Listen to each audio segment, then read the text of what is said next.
All right, good morning. Welcome to today's seminar. And this seminar is presented at the Nigerian Baptist Theological Seminary, Ogbomosho, Nigeria. It is a postgraduate seminar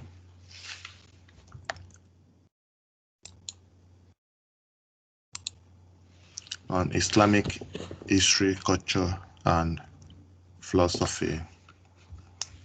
My name is Akintayo Olayinka.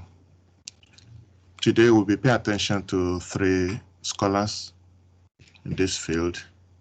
The first one is Maraktin, the second is Morman, and the third person is Al-Garu.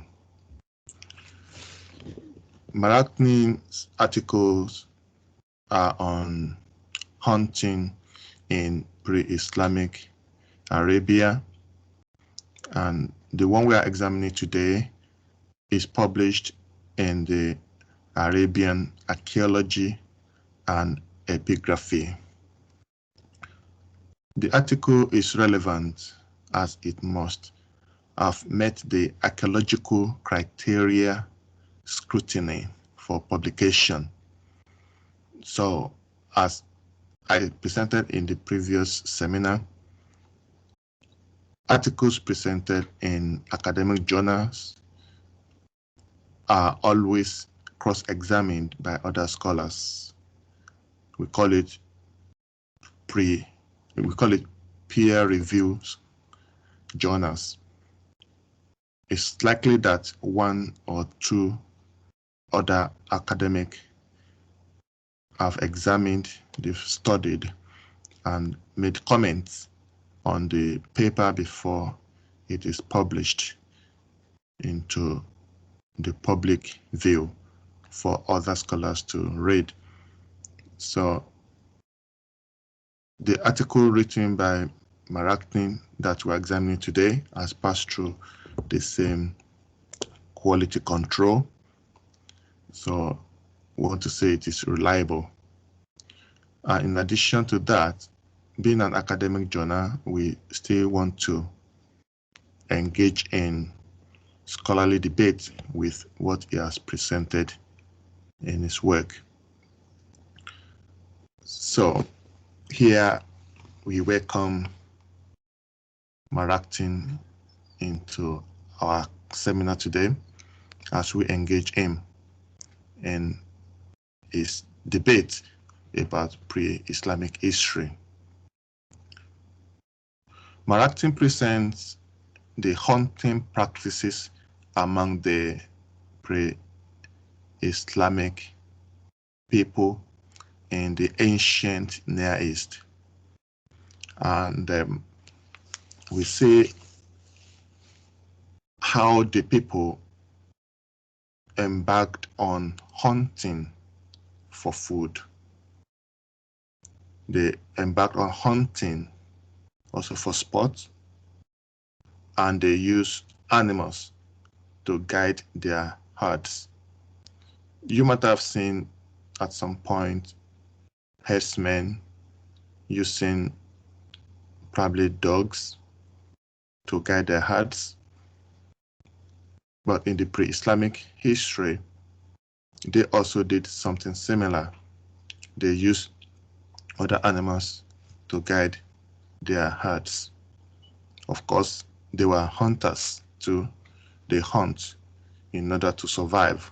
They kill other animals which they feed on. So hunting animals for food.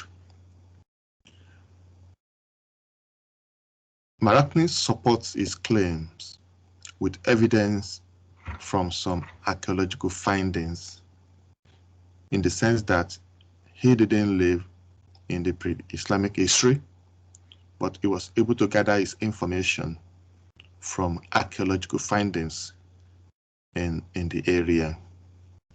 Hunting for food is done also among the southwest Nigerian farmers, which anyone listening from Africa or West Africa, especially Nigeria, should be conversant with.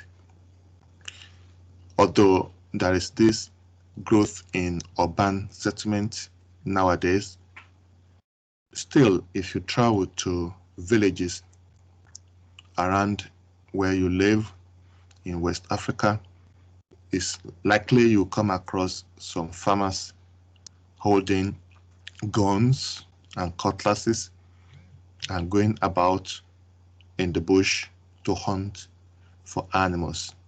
It has reduced though, but some still practice hunting today for food, hunting for food.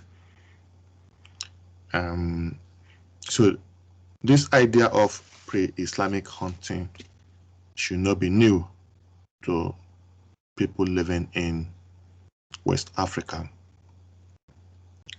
but it may be new to anyone listening to this lecture from probably in some parts of Western countries. Even in some Western countries, they have licensed guns and go into the suburb for hunting, but it is not very common in some parts of Western countries. Some do. You obtain the license to own a gun and to do that. So hunting is done nowadays among some communities as it was done in the pre-Islamic Arabia that we are studying presently. And there are some places in West Africa nowadays that they don't do much of hunting, in the sense that they have domestic animals. They domesticate their goats. So instead of going out as much as they used to in the past, they just take some of their goats if they needed meat. And some keep poultry nowadays. So there is less dependence on hunting among our communities compared with some decades ago, even in West African countries. So of recent, cow rearing has become a point of conflict among the southwest Nigerian settlers, in the sense that they take their cows. It's been reported that herdsmen take their cattle to people's farms to eat up their produce, thereby causing conflict between the herdsmen and farmers. And going through the history of Nigeria, we can also notice that the conflict is spreading. There are cases of conflict in the middle belts, middle part of Nigeria, southwest Nigeria, and a few places in eastern part of Nigeria. So I'm just trying to navigate between hunting and domesticating animals for food. But going back to our own study, pre-Islamic Arabian history, there are traces and there are evidence of the people depending on hunting to get meat for their food. So the nomadic Fulani have been accused of leading their cattle to eat up people's food in some parts of Nigeria.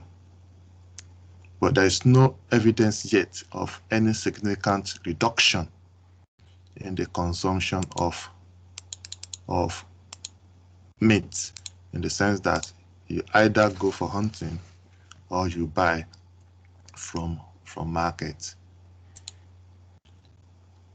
So that is the area that Maraktin focused in his work. So in summary, going through the previous seminars, we paid attention to how leaders were appointed and the symbols they used to identify leaders in the pre-Islamic Arabian era. So today we are picking scholars one by one to examine their own view or submission regarding what was going on before Islam came into being in the Arabian countries. So let us look at another scholar. Let us look at Morman. Let's see what Morman has for us. Morman's work is on social and religious lifestyle in the pre-Islamic history of Arabia. He paid attention to the spirituality of the people, and the work was published in the Journal of Religious History. Journal of Religious History. So Morman's work also passed through the quality control before it was published. So we rely on knowledge and information that he has to pass on to us. So the early Muslims rejected the pre-Islamic religious practices based on the idea of Jahiliyyah, what they consider as the time of ignorance. Now, when we think of the religious setting of the pre-Islamic Arabia, you will recall that the people believed in different types of gods, and they have different kinds of cults, and they had different kinds of worship practices. So I would say that the idea of worshiping gods in a plural form had been in existence before Islam came to being. And if you want to compare that also with other parts of the world, there are many communities across the globe where people practice the worship of gods or spirits, as it was in the pre-Islamic Arabia. So you can now see that some of these things are they are very similar. Communities are similar, humans are similar. Most of those things are what you can easily compare with what we have already known in some other communities globally, and with a special attention on Africa. So we don't need, it's not a rocket science to say that there are people who worship gods in a plural form in many parts of Africa. So you can just use that idea to embark on a debate on the similarities, if you like, the similarities between the worship of gods in plural form in African setting and in the pre-Islamic history. Some are similar. Although the names of the gods are not the same, but the idea that there are spirit beings more powerful than humans, and they can be engaged in conversation and worship as they had it in the pre-Islamic Arabia era. So also other parts of Africa also have it. So I want to say that Morman's work is on the spirituality of pre-Islamic Arabia, with attention on Kahin, the jinn, and the tribal ancestral cults You might have come across the word jinn before, Jinn, jinn, kind of spirits. And so those people worshipped or had interaction and conversation with jinns. And the work also paid attention to tribal ancestral cults. When we talk of ancestral cults, it has to do with ancestors. They worship in relation to ancestors, in relation to great-great-great-grandparents. You might want to compare that also with African indigenous religions. There are some people within African indigenous religions that have special respect for the ancestors or great-great-great-grandparents. And there are ideas that they often pray, asking them not to sleep when they leave this world.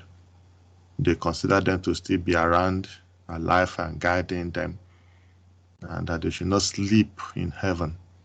They should always look after those who are still alive here.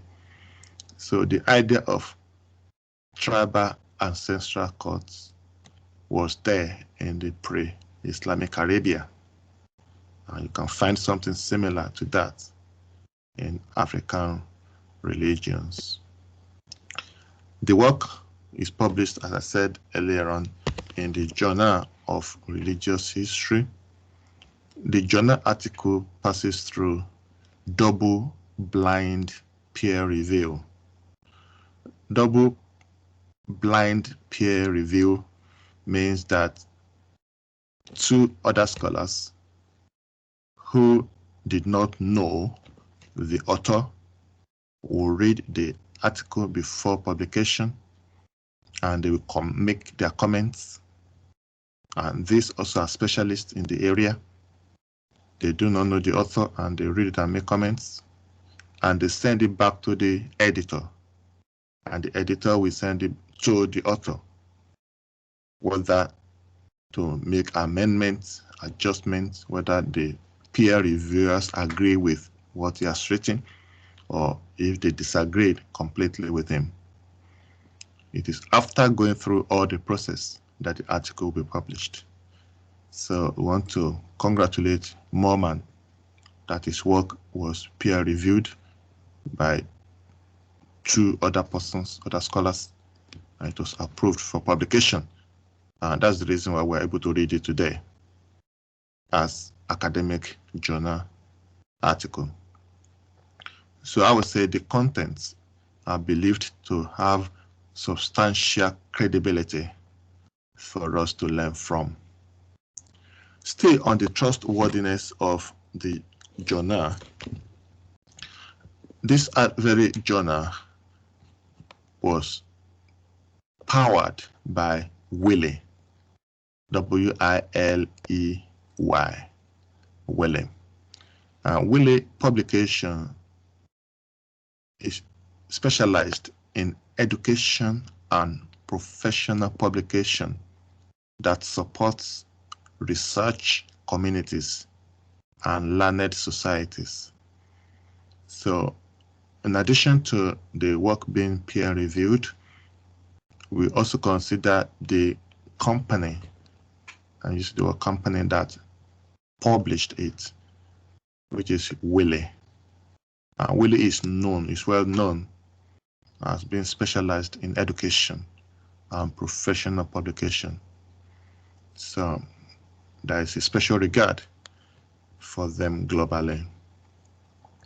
So, and their own focus is really on professional and education purposes and research. So I've selected Moorman's work based on all these criteria. Now let's examine more of Moorman's contribution to this area we are studying. Moorman discusses the spirituality and communal life within the pre-Islamic Arab societies, their spirituality and their communal life. When we talk of spirituality, although initially I mentioned the idea of God or gods, it also has to do with spirituality. What do they think is right? What do they think is wrong? How do they commune with the invisible? So the idea of spirituality comes in. And it also connects with their communal life. They were not living as individual, that I'm the only one that I have all my life to live with. I have all my money, or I have all my resources. I don't want to contribute to what other people in the community will be doing. They didn't do that. They didn't live isolated life. They lived a communal life. So connection with dad and mom and sister and cousins and great uncles and uncles, on and on like that, and friends and community, depending on one another to be able to survive. So they had communal life. You might want to compare that also with communal life in other parts of the world that you know. Since this seminar is based in Nigeria, you might think of communal life in Nigeria. Do people still visit their grandparents or parents? Do parents come to greet when you have babies? Do parents like to stay around for 2 weeks when the new baby just arrived? Do new families like to visit uncles? On and on like that. In the past, let me say a few decades ago, people lived in communal building. Inside one big house with many rooms, you have parents there and grandparents there. You have the cousins, all of them living together in a very big building with many rooms. Nowadays, people build houses, small houses, far away from the grandparents' house. Yet, they still visit. Yet, they still, especially during festivity, they still like to visit. And those who live in villages come to town during festivity to come and socialize with cousins and family. So the idea of communal life was strong in some part of West Africa in the past. It sounds as if it's reducing, but it has not reduced completely. It's still there. But we don't not know which kind of communal life is stronger, whether they Islamic Arabia stronger than the communal life that we have in West Africa nowadays. Or we might compare it with the communal life that we have presently in West Africa with the one we used to have 100 years ago. So Mormon is trying to introduce to us the idea of spirituality and communal life within the pre-Islamic Arab societies.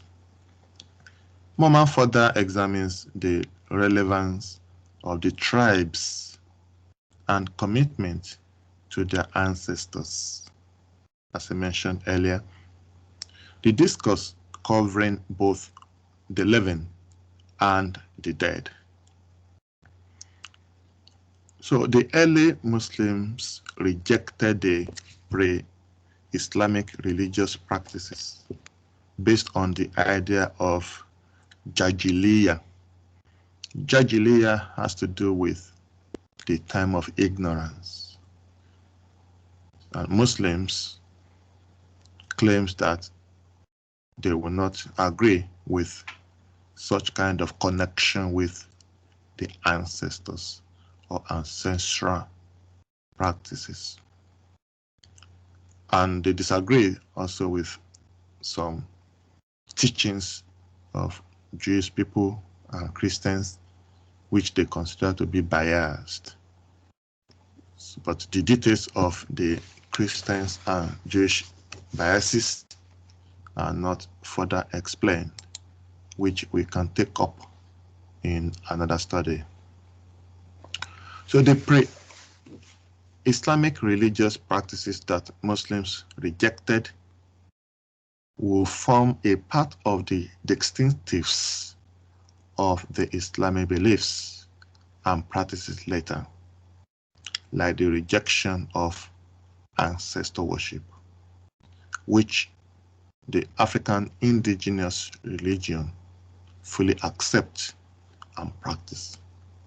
You see the way I'm trying to analyze Mormon's presentation or arguments, that I'm looking at it that when Islam came later and rejected the connection with ancestors or ancestral practices of worship, that kind of rejection will later on form the idea of Islamic beliefs, and whatever they accept from the pre-Islamic Arabia or Arabian culture will also be part of what you will see that Islam fully accept.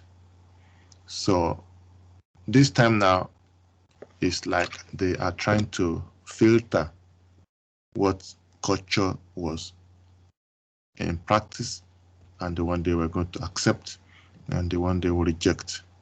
Although going through theology later, it will be presented that Allah told the Prophet what to do, what not to do. But going through history will show us that certain things were done among them in the pre-Islamic history, and some of them were rejected when Islam came, and some were seen to be practiced when Islam came into scene. However, Muslims have similar practices with other religions in different contexts. When they reject some practices and accept some practices, the practices they accept will eventually be similar to the practices in some other religions globally. The same African indigenous religions, for instance, practice polygyny. I want to examine the areas that Islam accepts or seem to reject. You can see here that pre-Islamic history practice respect, connection with the ancestors, but Islam rejects it. That's clear. Okay. We can also see that pre-Islamic Arabians, they practice ancestral worship or spirituality in connection with the ancestors, which African indigenous religions accept. They fully accept it and practice it, but Islam rejects it. Then let's turn it around now. African indigenous religions practice the marriage of more than one wife, polygyny or polygamy, and Islam accepts the practice of marrying more than one wife, with certain regulations being put in place, which is polygyny or polygamy. So one can study further to find out which cultural practices were accepted by Islam and which one were rejected. The ones that were rejected were considered as the one done at the time of ignorance, so Islam will not accept them. Then one can examine further which practices were accepted and adopted by Islam. You can examine more of them. And you can examine more of the similarities between current African indigenous cultural practices and religious practices, and the pre-Islamic cultural practices and cultural values. You can keep on examining that and bring them up as academic debate for us to embark upon, for many people also to study further and make more contribution to knowledge. So I want to encourage us to do more search on the similarities between pre-Islamic practices and African indigenous religious practices, find out the differences between the practice of the two civilizations, and we can now also examine which one Islam accepts from the pre-Arabian culture, which one Islam accepts from African indigenous culture, and which one Islam rejects from both cultures. And I hope we'll meet again in the coming presentation. And I hope you've gained one thing or the other. Have a nice day. Shalom. Salam.